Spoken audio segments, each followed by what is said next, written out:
agricultural transformation. I think this topic evokes the notion that we must first drive the economy through investments that transform agriculture itself. Because unless agriculture itself transforms, we can hardly transform the economy. My comments are made from multiple perspectives. First, as a private state operator myself, and secondly, as a development specialist over several years, and also as someone who's particularly interested in the impact of policy on our vision of where we want to be as a country, as we pursue our common future. My first reaction to this topic was, what's new? And what will be different this time around? Hopefully, as you can see from the enthusiasm of the Honourable Minister, who was sitting only on the first 5 inches of his chair at the front, that the renewed sense of urgency and also the greater commitment is already affecting a demonstrable change in attitudes towards agriculture and agribusiness. And I think that itself is an undefinable quality that has tremendous psychological impact. From previous engagements, we know and we are very cognizant with what the challenges are. And I would ask the person handling the slides to begin rolling the slides on the cycle of agricultural investments as we speak, although I won't be speaking to the slides specifically, but at the end it becomes self-evident. We know that we have challenges, or sometimes we call them impediments, sometimes we call them problems, but whatever they are, they're stopping us from getting to where we want to be. And these key challenges are basically in 4 key areas. The first is financial investments in agriculture. The second is human resources. The third, of course, is to do with productivity, which is related to infrastructure and transaction costs, etc. And then we have markets, the demand pool of markets and how they affect the investments as a whole. And of course, the policy environment that molds that. So it stands to reason that if we have all these challenges, and we have talked about them for so long, and we have recommendations, several recommendations on what to do about it, what we lack is effective implementation of the solutions of the right kind that are relevant, realistic, and give results. In this regard, the context of implementation is important. And living on the mountaintop is not the same thing as climbing to the mountaintop. If you live on a mountaintop, your issues are different. If you're climbing to the mountaintop, your issues are different. And we need to see the context of how we transform our economy in this regard. I think we must first ask the difficult questions to help us point the way to more effective implementation of strategies and programs that aim to secure the economy through agricultural transformation or modernization, if you want. Is our agriculture for survival or just thriving? That's the question we have to ask ourselves.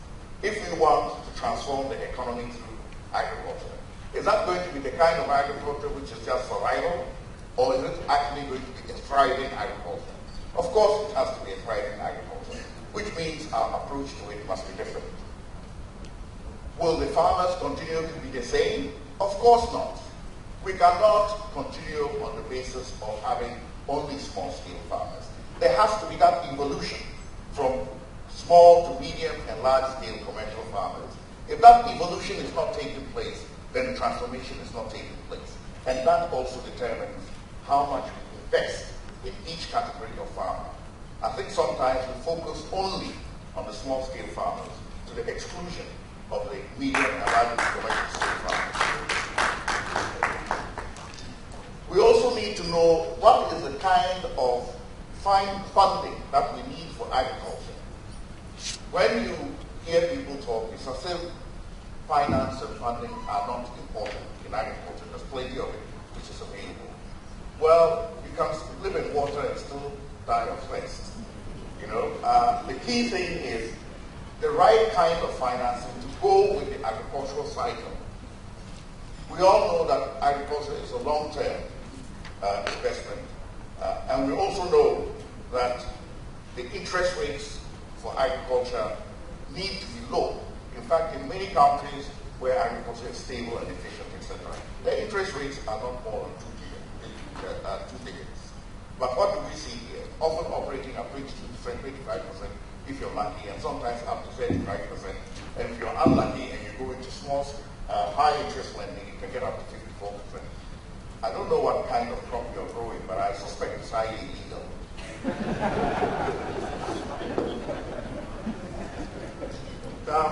In this regard, we also need to look at sources of funding in terms of external financing. As we're thinking of this future of the economy, if we continue to neglect the medium and large scale sector, and they cannot get the right kind of financing here, the only financing that will drive that is external foreign direct investment, which means that your medium and large scale farmers are going to be mostly people from outside. Now, I'm not saying that that won't work, but the question is that the kind of agriculture that you want supporting your economy, which can sleep if things get tough? So you need your own homegrown medium and large scale commercial scale farmers, and they need to be linked to the local system. They cannot be dependent on donors and foreign direct investment only, because their access to that is more difficult. We also need to talk about whether that agriculture is going to be export dominated, or we're going to give some degree of importance to import substitution. And I listened very carefully to the Honourable Minister's presentation about the importation. And yet, there are many programs where when you go to them for financing, they say, oh no, we only deal with export crops. Well, what is the difference between export crops and the crops which you're importing, which are exporting money? You know? I don't get that. In fact, this one is even better because the demand is guaranteed. So I think we need to review the policies carefully around that. Coming back to the issues about our approach to this new economy based on agriculture, which I very much want to see.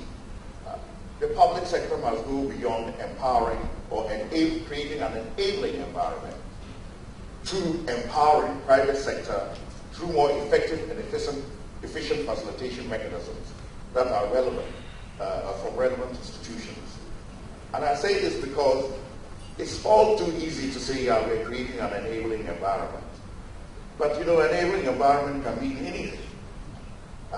But empowering specific links in those value chains are important. And I think the example where the Honourable Minister talked about identifying the weak link between seed availability and seed production, addressing the actors, and providing the platform where that seed can be produced is a key example of how we can empower rather than simply enable, and I commend him in that regard. The prioritization of the gamut of issues which we consider important is also important in terms of their hierarchy of order. You can't simply address all issues at the same level of importance.